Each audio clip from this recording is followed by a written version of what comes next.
Hello, and welcome to the Daily Atheist. Happy holidays. On this episode of the Daily Atheist, we're going to be talking about the 12 ways Christians stole Christmas. Stick around.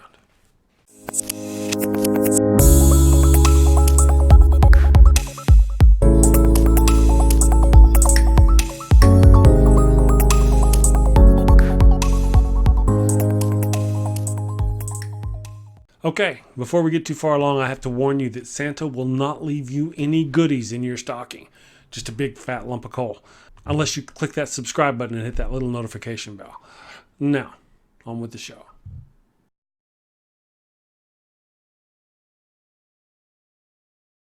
This may or may not come as a surprise to you, but Christians have stolen most of what you know as Christmas from pagan religions and jammed it into their favorite holiday, the birth of their Savior. Oddly enough, the pagans they often persecuted throughout the centuries are the same folks they stole their Christmas holidays and symbols from.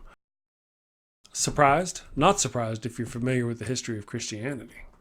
But in the holiday spirit, here we go. Here are the top 10 ways, with 2 bonus ways, to make 12, in which the Christians have stole Christmas from the pagans. Number 10 on our list is gift giving.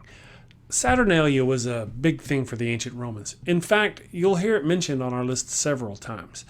It essentially was a big party with sex and drinking and gift giving.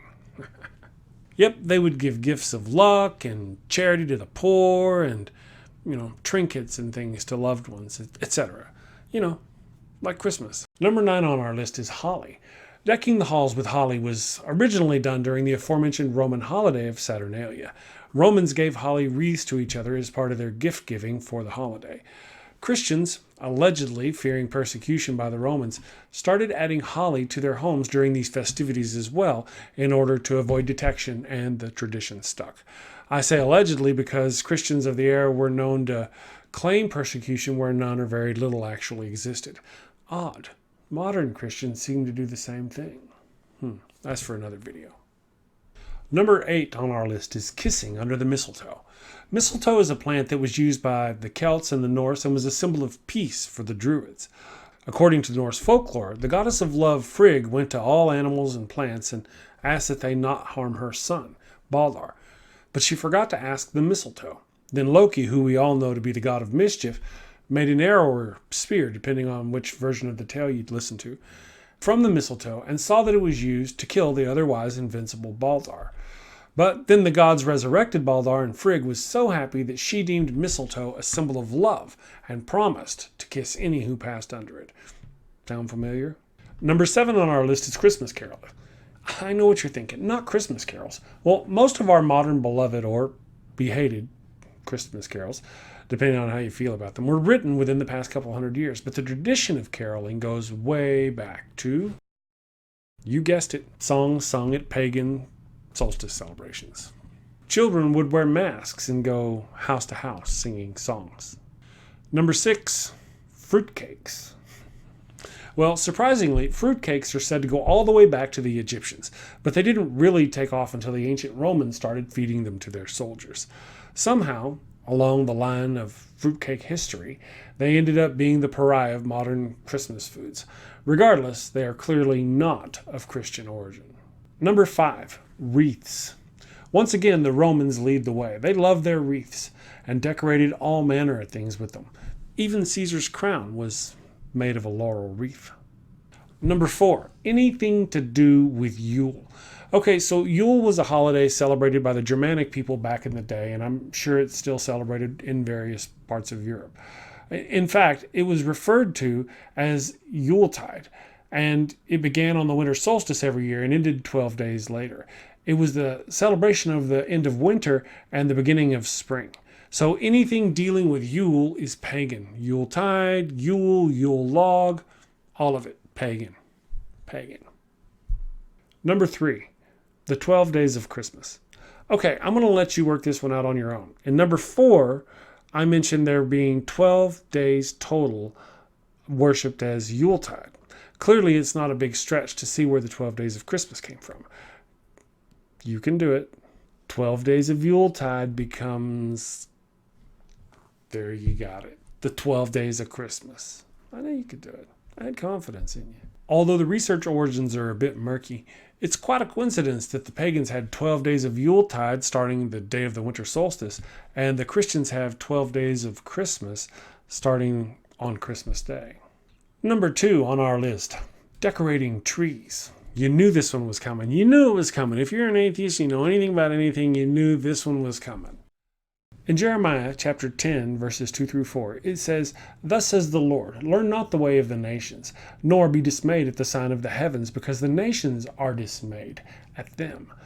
For the custom of the peoples are vanity. A tree from the forest is cut down and worked with an axe by the hand of a craftsman. They decorate it with silver and gold. They fasten it with hammer and nail, so that it cannot move." So even in the Bible, it says that people of other religions, pagans or nations, decorate a tree, and that the Bible tells you specifically not to do it. In fact, it starts with, learn not the ways of other nations. Yet you still put up trees. And finally, number 1 on our list of the top 10 ways Christians stole Christmas from the pagans is the winter solstice. Anybody who knows anything about Christianity knows that Christ wasn't born anywhere near December 25th, if he was real at all. And that's a big if. He was born probably sometime in the summer, late summer. Go figure it out for yourself. But to the pagans, the winter solstice or the Yuletide was the biggest thing going. To them, it signified the end of the cold winter and the beginning of the warmth of the returning sun. Around the same time of the year, the Romans were celebrating Saturnalia, with the pagans celebrating their largest holiday in the mid to late December, and the Romans celebrating one of their largest holidays in the mid to late December. The idea of moving the birth of Jesus to this time muddied the waters when it came to separating the holiday, cleverly mixing in all these holidays. Clearly, it was no accident that their goal was to usurp these other major holidays, partially as a conversion tool for these pagans and Romans. Bonus way number 11 is that Odin is Father Christmas. Surprise, surprise, but Odin is the original pattern for which Father Christmas or Santa Claus is based. Originally, he would ride through the skies on his 8-legged horse named Sleipnir, not 8 reindeer, and delivered gifts during the nights of the Yuletide.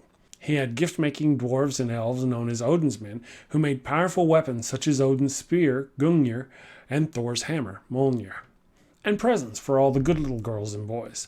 And how did he know if they were good or bad or not? Well, because he was all-seeing, all-knowing Odin, the god of the Northmen. And finally, bonus way number 2, or the 12th way Christians stole Christmas from the pagans, is happy holidays. Even though they clearly stole almost every single tradition for Christmas from other religions, Christians are constantly going around claiming there's a war on Christmas, simply because some other people say Happy Holidays instead of Merry Christmas. They ironically seem completely oblivious to the fact that there are a great many holidays celebrated by several different faiths, which all happen around the same time of the year. And they want, for some reason, people to acknowledge only their own. In fact, I have no doubt they would simply eliminate all the other holidays and force people to celebrate Christmas if they had their way. So there you have it, my 12 ways Christians stole Christmas. What do you think? Did I miss one? Let me know. I'm sure I probably missed at least one, right? As many things as they stole. Let me know in the comments below. And remember, a big chunk of coal is waiting to be dropped into your stocking unless you click that subscribe button and hit that little notification bell. Show me some love. Do the thing at the place with the stuff. I got my Patreon up. Oh, and there's some merch. Go check out my merch. Get a hoodie, a hat, coffee mug. It's got my cartoon face on it. It's fun. All right. Thank you.